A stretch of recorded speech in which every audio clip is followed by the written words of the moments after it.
del poeta mazzarese Francesco Margiotta.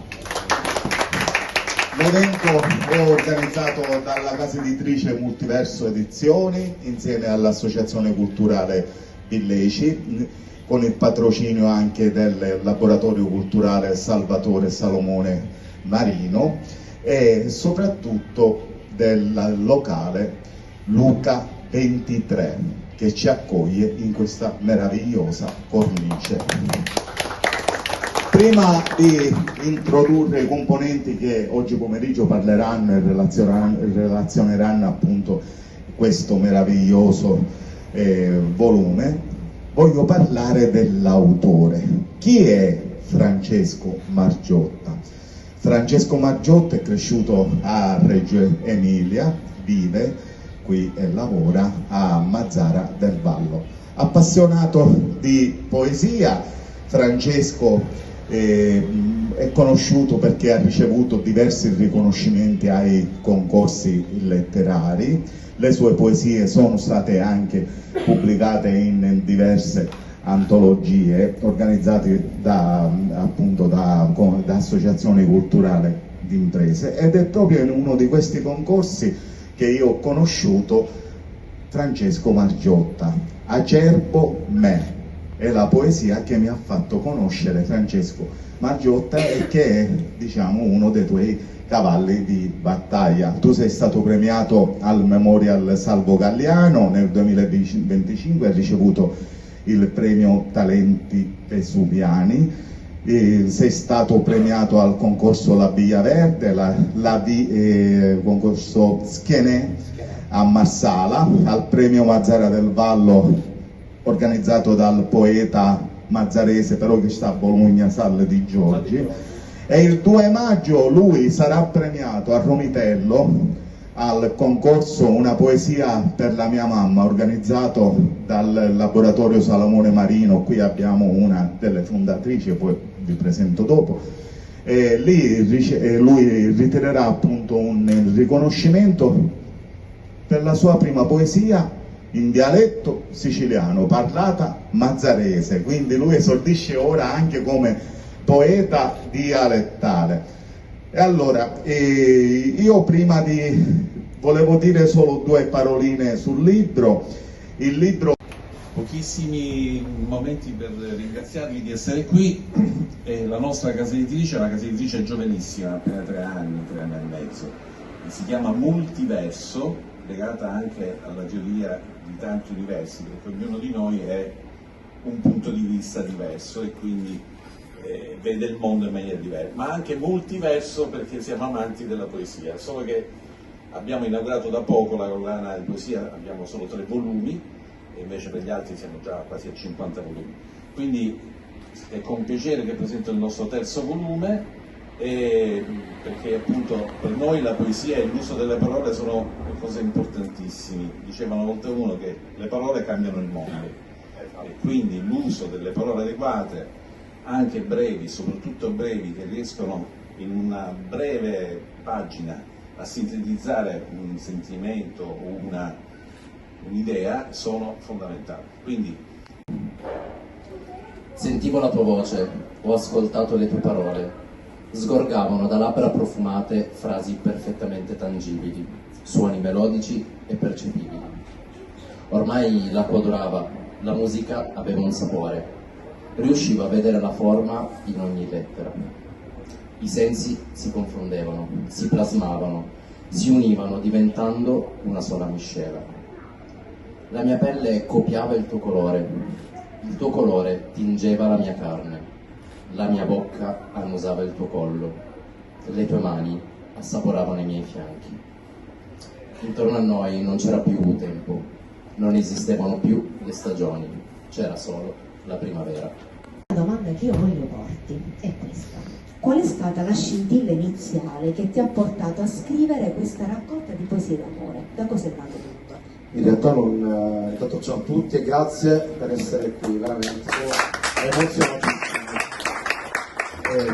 Non c'è mai stata una scintilla, sono venuto dei sentimenti molto profondi che non riuscivo a farli percepire, ecco. L'unico modo era scrivere. Io ho sempre scritto fin da piccolo, da un diario segreto a testi di canzoni fino a poi versi poetici. Quindi proprio la scintilla è stata proprio la mia esplosione di emozioni e l'unico modo per farli capire era metterli su pagina. In che modo la tua esperienza personale ha influenzato il tono, a volte felice e a volte tormentato, di queste poesie? La vita in genere, in questo caso nel libro parla di una storia d'amore, quindi c'erano momenti negativi, momenti positivi, ma nello stesso tempo... Un po', devo dire la verità. No, da quando ci ha mandato le poesie, già chiedo adesso umilmente perdono davanti a tutti, lo abbiamo fatto aspettare un po', perché devo dire che ne arrivano veramente tanti e quindi dobbiamo un po' selezionare. Però quando abbiamo letto le poesie di Francesco, come diceva Marco un momentino fa, noi abbiamo adesso finora pubblicato, questo è il terzo libro di poesie, quindi ci abbiamo messo un po', abbiamo letto, però abbiamo subito capito che c'era qualcosa dietro. Non erano, perché tutti ormai, perdonatemi, ma tutti scrivono, c'è più gente che scrive che gente che legge, e soprattutto poesie tutti pensano che quello è, subito mettono su carta ed è poesia, e invece no, dietro la poesia veramente c'è un mondo. Io ho avuto la fortuna di conoscere Francesco 13 anni fa. Stavo realizzando allestendo una mia mostra personale e ci siamo incontrati e lui diceva che scriveva poesie e voleva farmele leggere. E io gli ho detto: io amo tantissimo leggere e sfruttare l'arte, la scrittura per realizzare le mie opere. Sono tutte e due fonti di grande ispirazione, no? L'arte figurativa con la scrittura, che nascono dal nostro animo e da quello che sentiamo. E devo dire, è stato un piacere e un'immensa sorpresa scoprire la bravura e la capacità di scrittura di Francesco 13 anni fa. Sono riuscito a completare la mostra grazie a queste opere che poi ho concluso e realizzato, dandogli il tema all'intera mostra.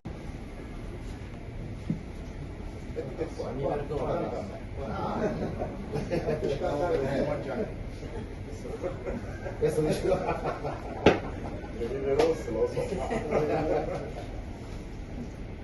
L'albicocca cade dall'albero, balzando nel deserto, rotolando in discesa da una duna.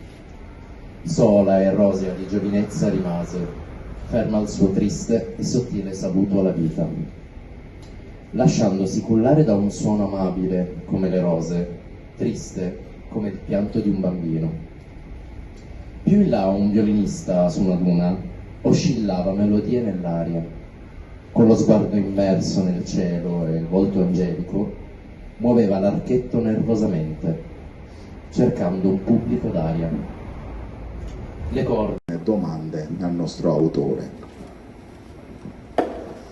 Grazie, innanzitutto permettetemi di esprimere tutta la più profonda mia gratitudine per la vostra generosa presenza, perché io so, anche se conosco poco Francesco, quanto lui sia emozionato, quanto grande sia la tensione questa sera, e credetemi, anche questo aspetto costituisce un qualcosa di veramente bellissimo per chi scrive, perché quella tensione positiva, come vi dicevo poc'anzi prima di iniziare un po' questo nostro incontro, quella tensione positiva che ci consente di vivere appieno, perché soprattutto chi scrive sa quanto in vita ci tengano le emozioni e sa quanto urgente sia metterle immediatamente nero su bianco quando queste sovvengono.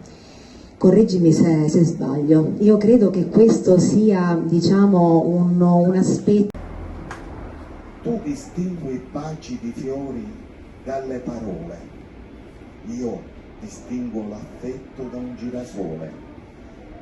Le piante richiedono vita, tu non pensi, ti soffermi al dolore.